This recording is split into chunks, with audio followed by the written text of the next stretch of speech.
Mulai.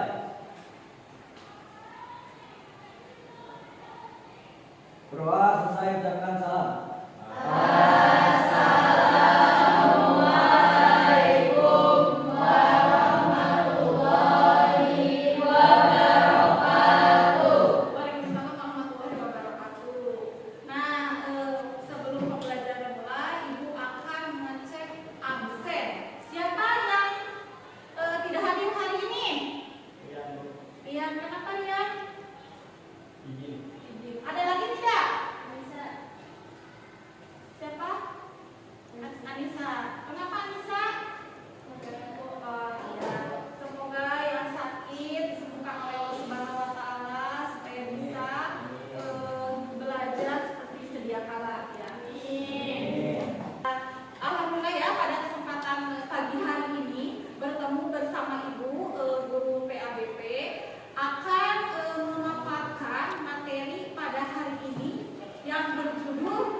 Tentunya kalian harus belajar biar supaya kalian nanti di masa yang akan datang ketika membangun sebuah rumah tangga kalian sudah siap mental jiwa raga. Ya.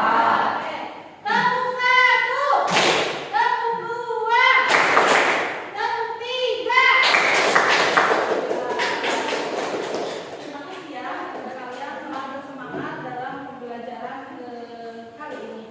Tujuan pembelajaran pada hari ini adalah menjelaskan tentang pengertian pernikahan, menjelaskan jalinan pernikahan, menganalisis ketentuan pernikahan dalam Islam, menentukan tentang pernikahan dalam Islam, meyakini kebenaran ketentuan pernikahan dalam Islam, membiasakan sifat komitmen, bertanggung jawab, bersatu dan menepati janji, bentuk implementasi ketentuan pernikahan dalam Islam, dan yang terakhir adalah menyajikan ketentuan pernikahan dalam Islam.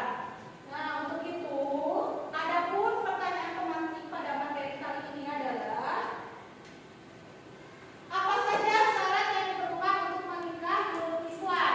Jelaskan setiap rukun dan fungsinya. Yang B, jelaskan mengapa syarat-syarat tersebut harus dipenuhi. Yang C, dengan cara apa Islam menangani perceraian? Apa saja alasan yang menurut Islam memungkinkan perceraian? Nah, sekarang adalah pada materi pernikahan dalam Islam, kalian simak videonya ya. Ayat 14 Simak ya. yang artinya dan segala sesuatu kamu ciptakan berpasang-pasangan supaya kamu mengingat akan kebesaran Allah. Islam sangat menganjurkan pernikahan karena pernikahan manusia akan berkembang sehingga kehidupan manusia akan tanpa pernikahan regenerasi akan berhenti, kehidupan manusia akan terputus, dunia pun akan sepi dan tidak berarti.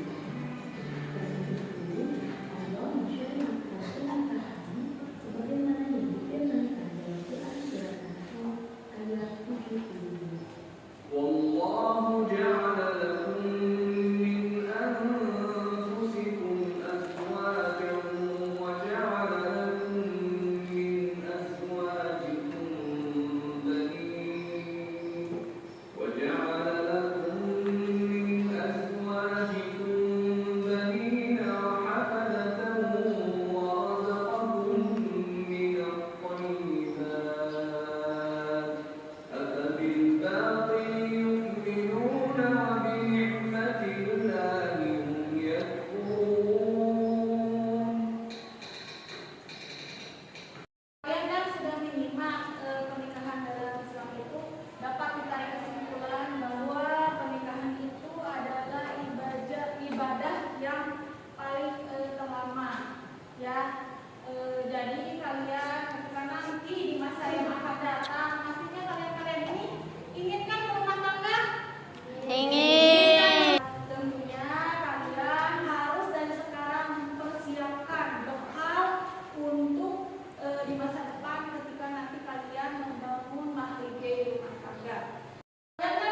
ya?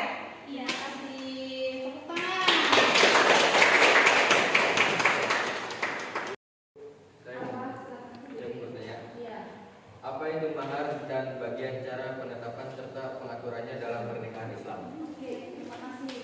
Nah, Ibu akan menyuruh kelompok lain menjawab pertanyaan dari kelompok 1. Ayo. Oke, silakan berdiri.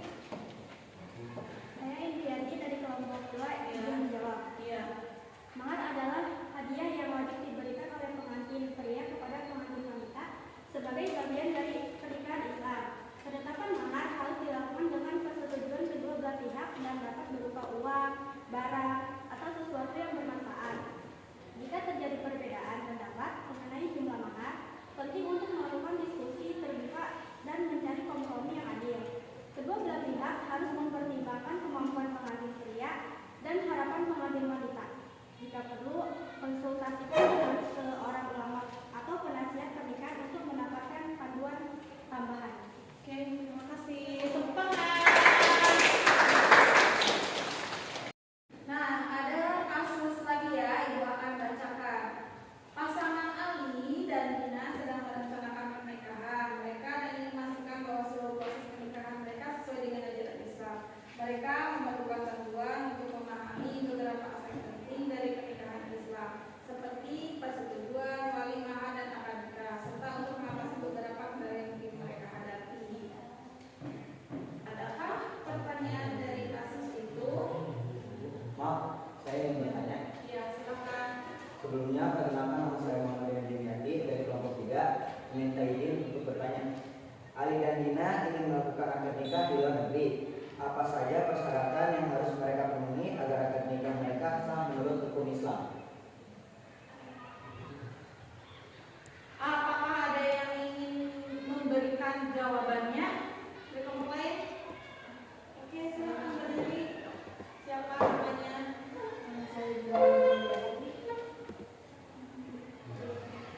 Dari kelompok 4 akan menjawab dari pertanyaan Deden. Akad nikah di luar negeri untuk memastikan akad nikah sah menurut Islam ketika dilakukan di luar negeri. Ali dan Dina harus memastikan kesaksian, menyediakan saksi yang adil dan memenuhi syarat. Jika mereka tidak bisa mendapatkan saksi dari komunitas muslim di negara tersebut, mereka harus mencari saksi yang benar-benar bisa percaya dan memiliki pemahaman agama yang baik. Menyusun dokumen, menyiapkan dokumen yang diperlakukan seperti akta nikah, surat persetujuan wali, dan perjanjian mahar. Mengikuti prosedur lokal untuk pendaftaran pernikahan yang mungkin diperlukan di negara tempat mereka melakukan akad nikah, sekaligus memastikan bahwa semua ketentuan Islam dipenuhi. Oke, terima kasih. Bagaimana Dede? Apakah ada sambutan atau tanggapan dari jawaban kelompok 4? Ada. Apakah Sebelumnya saya bertanya. Apa yang harus dilakukan jika terdapat perbedaan antara hukum lokal di luar negeri dan prinsip-prinsip Islam dalam melaksanakan akad nikah? Oke. Bagaimana cara memastikan bahwa dokumen pernikahan di luar negeri diakui secara sah di negara asal pasangan? Adakah yang akan menjawab tanggapan dari saudara Dede? Ayo silakan kelompok 4. Bu. Ya. Silakan berdiri, Neng. Saya dari kelompok 4 ingin menjawab pertanyaan dari Deden. Dan perkenalkan nama saya Sarah Hayani. Saya akan menjawab. Dalam kasus perbedaan antara hukum lokal dan prinsip Islam, disarankan untuk berkonsultasi dengan pengacara yang berpengalaman dalam hukum internasional dan syariat Islam untuk mendapatkan solusi yang tepat. Untuk memastikan pengakuan dokumen